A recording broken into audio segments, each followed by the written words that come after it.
계속해서 R.C. 스프롤 목사님의 하나님의 예정과 선택에 대해서 살펴보도록 하겠습니다. 앞서 1부에서 살펴봤듯이 하나님의 주권에 대해서 말했고, 이 세상에, 이 우주에 어떤 한 분자도 하나님의 주권을 떠나서 활동하는 그런 분자는 없다. 그렇게 되면 하나님의 주권이 세워질 수 없다. 이것을 분명하게 우리가 알았습니다. 이걸 부인하는 것은 하나님의 뜻대로 그의 능력과 권위로 모든 일을 하나님의 기뻐하시는 원대로 하실 수 있다라는 이것을 거부하면 무신론자다. 이렇게 말했습니다. 그리고 그것을 말하는 것은 칼빈주의에서만 말하는 게 아니라 이 유실론에서, 이 기독교 신앙에서 분명하게 말하고 있는 것이다. 이걸 우리가 살펴봤습니다. 제가 다시 말씀드리지만 이 스프롤 목사님의 책 하나님의 예정과 선택이라는 책을 이 생명의 말씀사에서 나온 책인데 꼭 이렇게 사보시고 이렇게 함께 스터디를 하시면, 읽어보시면 참 좋겠습니다. 자, 이제 우리는 좀 더 정확하게 또 명쾌하게 또 무엇보다도 강력하게 이 스프롤 목사님의 예정과 선택에 관한 아직 이제 더 본격적으로 말하지 않았는데도 이 기본적인 서론에서, 하나님의 주권에서 이 예정에 관한 강력한 설명을 들을 수 있습니다. 제가 참 의아스러운 것은 애국이다, 보수다, 또 어떤 형태든 진보다, 좌파다, 어떤 형태든지 간에 마음은 어떻습니까? 참 나라를 바르게 세우고 싶다. 정치에 관심을 가지는 이유가 그런 거 아니겠습니까? 어떤 그 중심은 바르게 하고 싶다라는 거죠. 근데 현실은 어떻습니까? 교리, 하나님을 똑바로 믿는 거, 예수 그리스도를 믿는 이 기독교 신앙을 똑바르게 해야 돼 라고 말하면 그렇게 안 하는 거예요. 그러니까 정치는 똑바르게 하고 싶으면서 왜 교리는 똑바르게 안 하느냐 이거예요. 뭐가 잘못됐습니까? 여러분이 정말 마음을 기울여야 할 것은 그런 애국, 보수, 진보, 좌파 이런 겁니까? 아니면 정말 기독교 신앙입니까? 그러니까 교리는 자기 마음대로 자기가 좋아하는 목사를 따르고 자기가 좋아하는 어떤 교수를 따르고 그 사람이 말하는 것이 성경과 일치하지 않는데도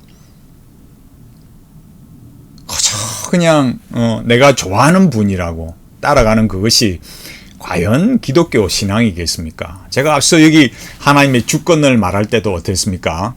하나님의 주권을 인정하지 않으면 그건 무신론이라고요. 이걸 우리가 일부에서 정확하게 확인하고 가는 거죠. 이제 두 번째 여기 말하는 스프롤 목사님은 이제 여기 25페이지부터 하나님의 주권과 악의 문제를 말합니다. 여기 아담과 하와가 창조되었을 때는 타락한 상태로 창조되지 않았고 그들은 또 자유의지를 가진 선한 피조물이었는데 왜 죄를 선택했느냐? 스프롤 목사님의 대답은 아주 명쾌합니다. 그 명쾌하다는 게 답이 탁 있었어가 아니라 이렇게 말했어요. 왜 그랬을까? 28페이지. 왜 그랬을까? 나도 모르겠다. 그리고 그 이유를 알고 있는 사람도 전혀 만나보지 못했다. 그래서 명쾌해요. 본인의 상상력으로 호기심으로 막 설명한 게 아니라 모른다 이거예요. 그럼 뭘로 말하느냐? 하나님의 주권으로 역시. 그러니까 하나님께서 장차 될 일을, 모든 일을 미리 정하셨다. 그래서 이건 뭘 말하느냐? 하나님께서 죄가 들어오는 것을 허용하기로 작정하셨다. 그리고 하나님께서 죄가 들어오는 것을 허용하신 결정이 어떤 거냐? 선한 것이다. 29페이지. 여기에 대해서 우리가 인정해야 된다라는 거예요. 그러나 죄가 선하다는 말은 아니다. 이 차이를 잘 아셔야 됩니다. 그러니까 하나님께서 우리가 악을 범하도록 허용하신 그 자체로는 어떻습니까? 하나님의 그 주권으로 행하시는 일이니까 선한 일이다라는 거예요. 악을 허용하신 사실은 선한 일이지만 허용하신 그 악은 여전히 악하다. 이렇게 말했습니다.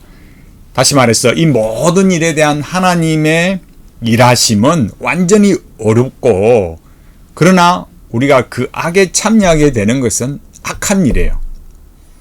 여기에 대해서 이제 철학자들이, 세상 사람들이 쉽게 말해서 반발한다 이거죠. 그럼 왜 창조했느냐? 죄를 범할 것을 알고도 그걸 막으실 수 없다면 하나님은 전능하시지도 않으며 주권자도 아니시다. 또 우리가 범죄하는 것을 중지시키실 수 있으셨지만 그렇게 하지 않기로 하셨다면 사랑이 많은 분도 자비로운 분도 아니다. 이렇게 반발을 가진다라는 거예요. 어느 철학자가. 그러나 스프롤 목사님은 여기에서 뭐라고 말씀하시느냐? 우리는 하나님께서 인간이 타락하리라는 사실을 미리 알고 계셨다고 생각해야 된다. 하나님이 그걸 다 알고 계셔. 왜요? 하나님께서 그렇게 하시기로 모든 것을 결정하셨기 때문에, 그리고 허용하셨기 때문에. 그러면 이제 여기에서 나오는 거, 이제 이 인간의 악에 관한 문제를 그렇게 말했는데, 그러면 하나님께서 그렇게 모든 것들을 하나님의 그 기쁘신 뜻대로 행하시는데, 스프롤 목사님 이렇게 말합니다. 하나님은 또한 자신의 타락한 피조물을 위하여 공의와 사랑, 자비가 완전하게 표현된 구속 계획을 행하게 될 것을 미리 알고 계셨다. 성경에서 택한 자 또는 선택받은 자라고 불리는 자기 백성의 구원을 예정하신 것은 참으로 하나님의 사랑이었다. 이렇게 말했습니다. 여기서 이제 또 우리의 어떤 그 소위 말해서 무신론자들이 제기하는 불공정함이 나타나는 거죠. 왜 그렇습니까?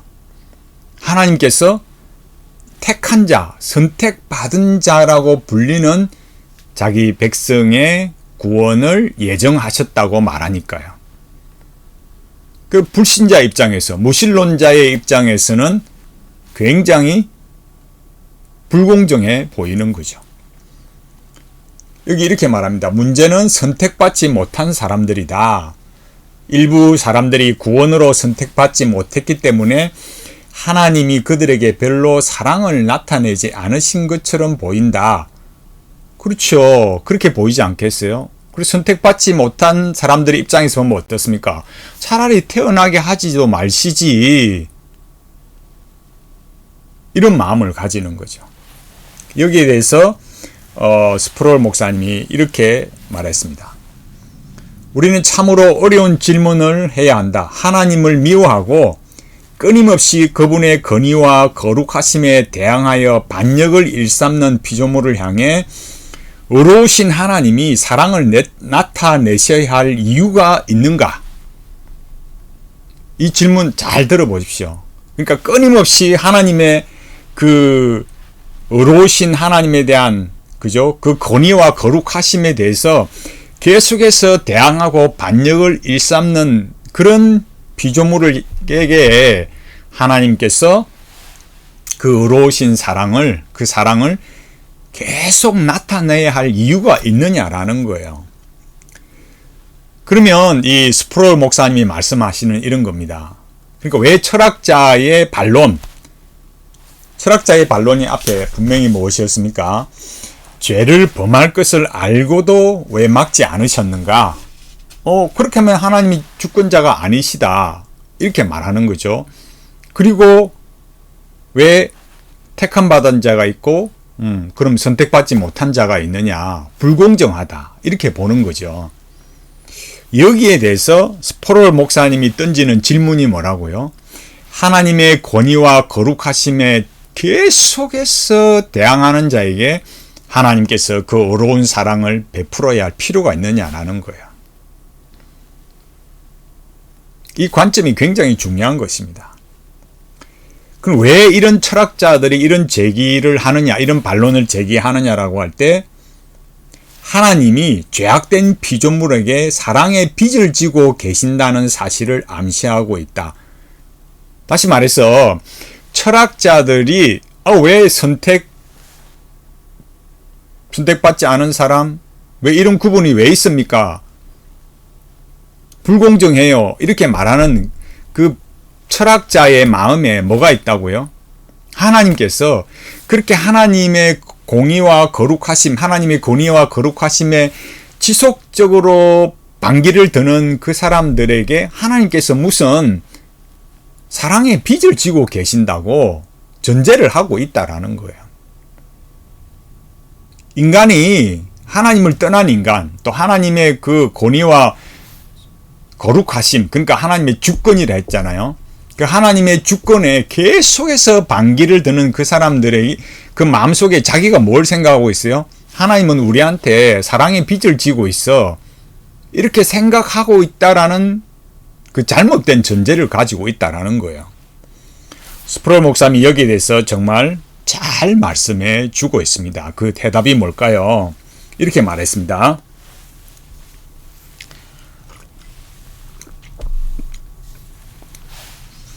즉 하나님께는 죄인들에게 은혜를 베풀어야 할 의무가 있다는 가정이 암묵적으로 내포되어 있다. 그런 철학자들이 가지는 생각. 그러면 여기 말하는 것, 철학자들이 간과하고 있는 것은 은혜가 의무라면 더 이상 은혜가 아니라는 사실이다.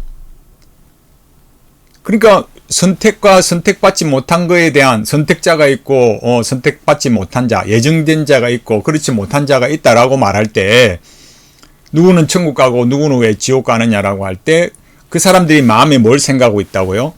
하나님은 우리에게 사랑의 빚을 지고 있어. 당연하게 이걸 해야 돼. 의무가 있는 거야. 이렇게 잘못 생각하고 있다라는 거예요. 그런데 하나님은 죄인들에게 은혜를 베푸셨다라는 거예요.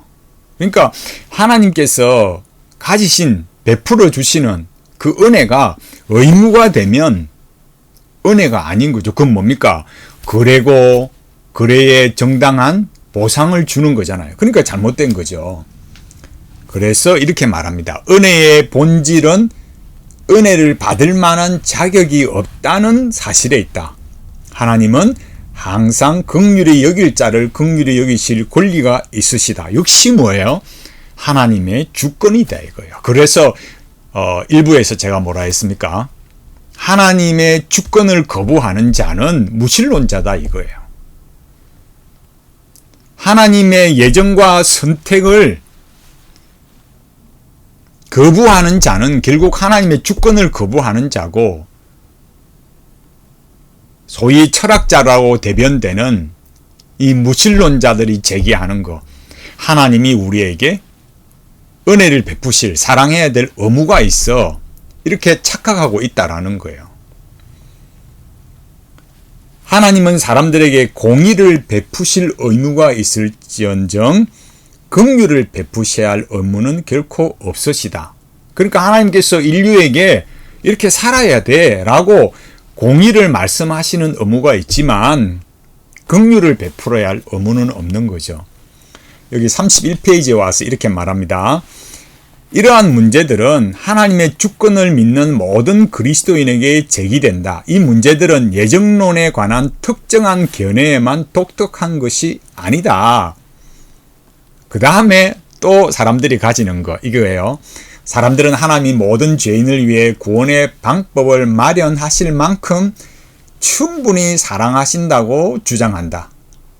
사람들이 어떻다고요? 그 하나님이 하나님이시라면 모든 사람을 구원할 방법을 가지고 계셔야 된다.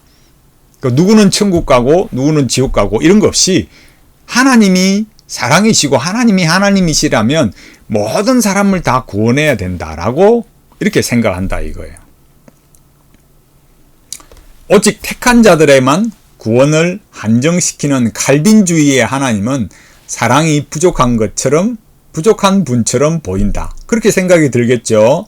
적어도 표면적으로는 비칼빈주의 견해가 칼빈주의 견해에서는 구원받지 못했을 수많은 사람에게 기회를 제공하는 것처럼 보인다. 그러니까 인간적인 면에서는 어떻습니까? 인간적인 차원으로서는 칼빈주의의 예정론보다는 비칼빈주의의 관점이 훨씬 더 그럴싸해 보이는 거죠. 왜? 모든 사람에게 기회가 주어지고 또 하나님은 모든 사람을 구원하실 분으로 그렇게 말하니까. 그러나 여기에서 이제 이 스프롤 목사님이 네 가지 이런 기본적인 이런 그 명제를 말하면서 설명을 하면서 결국 하는 말이 이거예요. 하는 말씀이 여기 34페이지에 와서, 그러니까 죄인이 원하지도 않는데 원하도록 만드는 것은 죄인에게 강제력을 행사하는 것이다. 이것은 죄인이 구원받을 수 있도록 하나님이 도울 수 있는 방법은 복음의 은혜를 제공하시는 것뿐이라는 사상이다. 하나님은 인간을 강제로 움직이게 하실 수 있다. 그러나 이러한 능력을 사용하시는 것은 하나님의 의로우심에 맞지 않을 것이다. 이렇게 말했어요. 그러니까 하나님께서는 인간이 구원받을 수 있도록 하실 수 있는 것은 복음의 은혜를 제공하는 것이고, 또 하나님께서 하나님의 그 택자들에게 구원을 베푸시는 거죠. 그런데 여기에서 이제 앞에 걸 이제 쭉 설명이 나오기 때문에 갑자기 이렇게 이야기해서 조금 당황하실 수 있는데, 여기 34페이지 뭐라고 하냐면은, 이것은 지옥에 있는 죄인들에게 큰 위로를 주지 못한다. 지옥에 있는 죄인은 분명히 이렇게 물을 것이다. 하나님 정말로 나를 사랑하셨다면 왜 강제로라도 믿게 하지 않으셨나요? 이 영원한 고통에 있느니 차라리 내 자유의지가 침해당하는 것이 훨씬 좋을 뻔했습니다. 실제로 하나님이 인간의 의지에 자신의 생각을 강요하시는 것이 잘못이라면 지옥에 떨어진 자들의 항변이 하나님의 의로우심을 좌우하지 못할 것이다. 칼빈주의자들은 하나님이 죄인의 마음속에 믿음을 일으키시는 일이 무엇이 잘못인가? 라고 묻는다. 하나님은 자신이 원하시는 대로 하시는 데 있어서 죄인들의 허락을 구하셔야 할 필요가 없다. 죄인들은 특정한 나라나 특정한 부모에게 태어나도록 요청하지 않았고 아예 태어나게 해달라고 하지도 않았다. 물론 타락한 본성을 지닌 채 태어나도록 요청한 적도 없다. 이 모든 사실은 하나님의 주권적 결정에 따라 정해진 것이다. 하나님이 죄인의 영원한 운명을 좌우하는 이 모든 일을 행하셨다면 한 걸음 더 나아가 그 죄인의 구원을 확보하시는 것이 무엇이 잘못인가? 이렇게 말했어요. 다시 말해서 하나님께서는 죄인을 구원하시는 일에 있어서 죄인들의 허락을 받고 행하는 게 아니다라는 거예요. 왜 누구는 구원하고 누구는 구원하지 않았느냐? 결국 이 문제를 말하고 있는 거예요. 죄인의 마음속에 믿음을 일으키는 건 하나님의 은혜로 된 거잖아요. 그러나 그 은혜는 의무가 아니라고 했잖아요. 하나님께서 공의를 제시할 의무는 있지만은 은혜를 주어야 할 의무는 없는 거죠. 긍휼의 의무는 없다 이거예요. 그럼 하나님께서 죄인을 영원한 그 죄에서 구원하시는 그 일은 하나님의 주권적 결정에 따라 일어난다라는 거예요. 그래서 여기 예레미야 20장 7절 여호와여 주께서 나를 권유하심으로 내가 그 권유를 받았사오며 라는 예레미야의 외침은 무슨 의미인가? 확실한 것은 예레미야가 자신을 권유하도록 하나님께 요청한 것이 아니라는 것이다. 그러니까 예레미야가 선지자로 부름을 받고 자기가 권유를 받은 것도 자기가 한 게 아니고 하나님께서 부르시고 하나님께서 일하게 하신 거죠. 여전히 질문은 뭐예요? 아무리 설명을 많이 해도 스프롤 목사님께서 아무리 설명을 말을 해도 또 어떤 신학자나 교수나 어느 목사님이 말씀하셔도 여전히 질문은 뭐겠습니까? 똑같아요. 뭐요? 왜 하나님은 일부 사람만 구원하시는가? 이렇게 말합니다. 스프롤 목사님. 하나님이 인간의 의지를 꺾으셔서 구원하실 수 있다는 사실을 인정한다면 왜 하나님은 모든 사람의 의지를 꺾으셔서 구원으로 인도하지 않으시는가? 그러니까 하나님께서 인간의 의지를 꺾어서 구원하실 수 있는 거잖아요. 그런데 왜 모든 사람을 그렇게 안 하시느냐라는 거예요. 스프롤 목사님의 말은 명확합니다. 주저없이 말합니다. 그게 뭘까요? 이 질문에 할 수 있는 유일한 대답은 모른다는 것이다. 우리로서는 몰라요. 모릅니다. 그러니까 왜 누구는 예정하셨고 누구는 예정하지 않으셨느냐? 우리는 모른다라는 거예요. 그게 하나님의 주권이다. 이게 기분 나쁜 사람, 이게 마음에 안 들다, 불공정하다 외치는 사람 누구라고요? 무신론자다. 지금 스프롤 목사님이 그 얘기하고 있는 거예요. 자, 보십시오. 나는 하나님이 일부만 구원하시고 모든 사람을 구원하지 않으시는 이유를 전혀 모른다. 스프롤 목사님이 공부를 아무리 많이 해도, 신학 공부 아무리 많이 하고 책을 많이 써도 모른다 이거예요. 그러나 하나님이 모든 사람을 구원하실 수 있는 능력이 있다는 사실을 한순간도 의심해 본 적이 없다. 하나님의 능력은 확실하게 믿는 거죠. 이유는 모르지만 하나님이 모든 사람을 구원하기로 하지 않으셨다는 사실을 알고 있다. 내가 알고 있는 한 가지 사실은 하나님께서 모든 사람이 아니라 일부만 구원하기를 기뻐하셨다 해도 아무런 잘못이 없다는 것이다. 하나님께서 누구나 구원해야 할 의무가 있는 것은 아니다. 하나님이 일부를 구원하기로 하셨다 해도 이것이 나머지 사람들을 구원하셔야 할 의무를 강요하는 것은 결코 아니다. 왜요? 성경은 긍휼히 여길 자를 긍휼히 여기시는 것이 하나님의 특권이라는 것을 강조한다라는 거예요. 하나님의 특권이라는 거예요. 여기에서 중요한 거, 예, 여기 뒷페이지에 와서 이렇게 역시 공평하지 않다, 이 문제를 다시 제기합니다. 그러나 스프롤 목사님이 말하는 거, 그러니까 성경이 말하는 원리가 뭐냐면 하나님께서 모든 사람을 똑같이 대접하지 않았다라는 거예요. 이 스프롤 목사님이 뭐라고 하시느냐? 하나님은 함무라비에게 나타나신 것과는 다른 방법으로 모세에게 나타나셨다. 하나님은 바사에게 주지 않는 축복을 이스라엘에게는 베푸셨다. 그리스도께서는 빌라도에게 하지 않은 방식으로 다메섹 도상의 바울에게 나타나셨다. 하나님은 역사상의 모든 인간을 똑같은 방식으로 대하지 않으셨다. 얼마나 참 확실합니까? 그러니까 인간이 볼 때는 어떻습니까? 공평을 원하죠. 모든 사람을 다 구원하셔야 되고 모든 사람에게 기회를 다 줘야 그게 하나님이고 하나님의 사랑이라고 생각하잖아요. 그렇지 않다라는 거예요. 그럼 뭘 증명하느냐?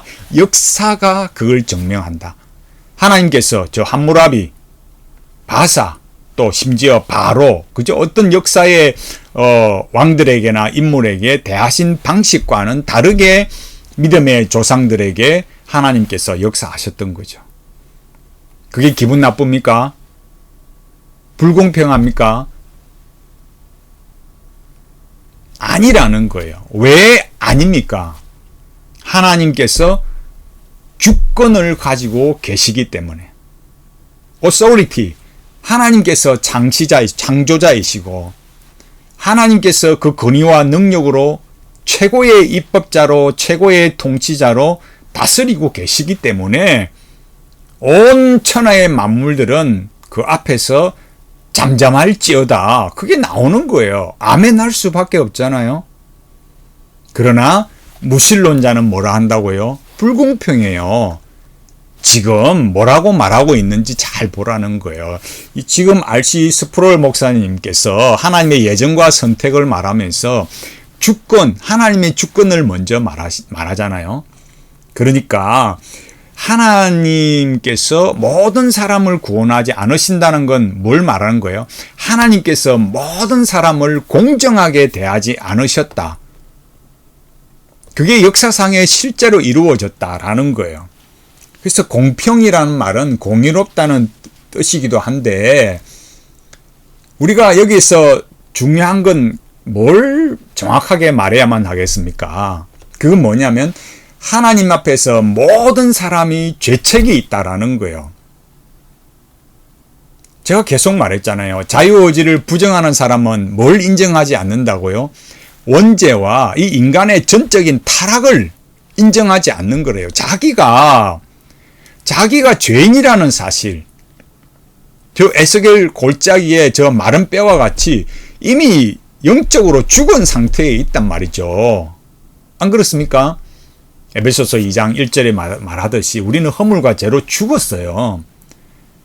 그 자기의 그 죄가 있는 상태, 죄책을 지닌 상태, 죄악된 본성인 상태, 그걸 생각하지 않고 하나님께 불공정해요, 불공평해요, 이렇게 외치고 있다라는 거예요.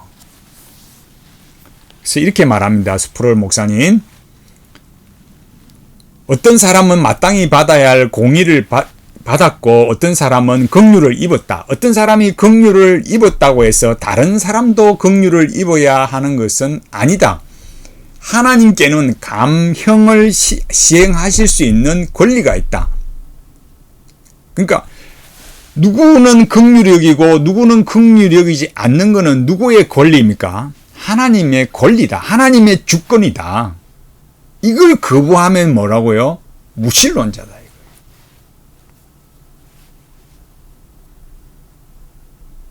이게 강력한 거예요. 이게 기독교 신앙에 있어서 강력한 거예요. 그래서 외치는 게 뭐라고요? 여호와가 주시다. 예수 그리스도가 주시다. 이렇게 말하는 거예요.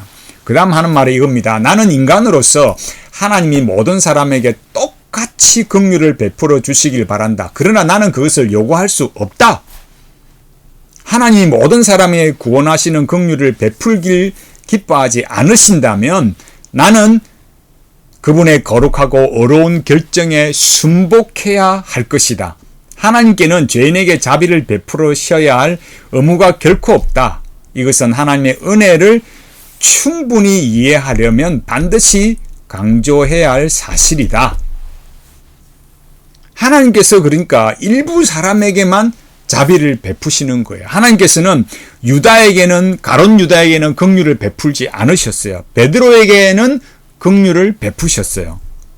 그래서 스프롤 목사님 이런 말합니다. 우리는 하나님의 긍휼이나 공의를 통하여 하나님을 찬양하기를 배워야 된다. 하나님은 자신의 공의를 시행하실 때 아무런 잘못도 행하지 않으신다. 그분은 자신의 의로우심을 따라 공의를 시행하신다.